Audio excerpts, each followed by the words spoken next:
മുഹറം 10 ആശൂറ. മനുഷ്യ ചരിത്രത്തിലെ ഏറെ വിജയകഥകൾ പറയാനുണ്ട് ഈ ഒരു ദിവസത്തിന്. ആദ്യ മനുഷ്യൻ ആദം നബി അലൈഹിസ്സലാം മുതൽ ഒരുപാട് നബിമാർക്ക് വിജയകഥകൾ ഏറെ പറയാനുള്ള ദിവസമാണ് ആശൂറ എന്നുള്ളത്. സ്വർഗത്തിൽ സൃഷ്ടിക്കപ്പെട്ട ആദം നബി അലൈഹിസ്സലാം അള്ളാഹുവിൻ്റെ പ്രവാചകനാണ് എന്ന് ഖുർആൻ വ്യക്തമാക്കിയത് ഈ ആശൂറയിലാണ്.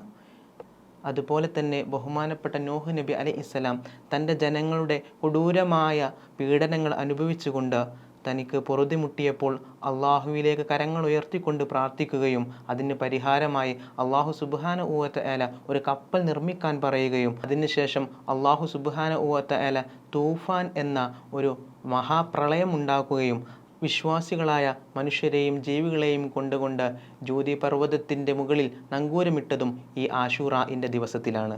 അതുപോലെ തന്നെ മൂസാ നബി അലൈഹിസ്സലാമിനെ ഫിർഔനിൻ്റെ കഠിനമായ ഉപദ്രവങ്ങളിൽ നിന്ന് അള്ളാഹു സുബ്ഹാനഹു വ തആല രക്ഷിക്കുകയും ഫിർഔനിനെ കടലിൽ മുക്കി കൊല്ലുകയും ചെയ്തതും ഈ ഒരു ആശൂറയിൻ്റെ ദിവസത്തിലാണ് എന്നുള്ളതാണ്.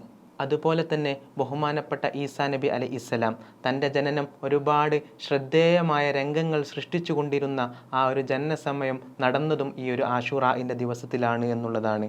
ഇങ്ങനെ പൂർവ്വകാല സമൂഹത്തിലും പ്രവാചകന്മാരിലും അള്ളാഹു സുബ്ഹാനഹു വ തആലയുടെ അനുഗ്രഹ കടാശമുണ്ടായ ആശൂറ മുഹമ്മദീയ സമൂഹത്തിൻ്റെ വിശ്വാസ ജീവിതത്തിലും പവിത്രമാണ്, അതുപോലെ സ്മരണീയവുമാണ്. ഹിജ്റ വർഷത്തിൻ്റെ ആരംഭമായ മുഹറം അതിശ്രേഷ്ഠവുമാണ്. അതിലെ ആശൂറവും തൊട്ടു മുന്ന ദിവസമുള്ള താസുആവും വിശ്വാസികൾക്ക് സുഹൃതമായ അവസരങ്ങൾ സമ്മാനിക്കുന്നു എന്നുള്ളതാണ്.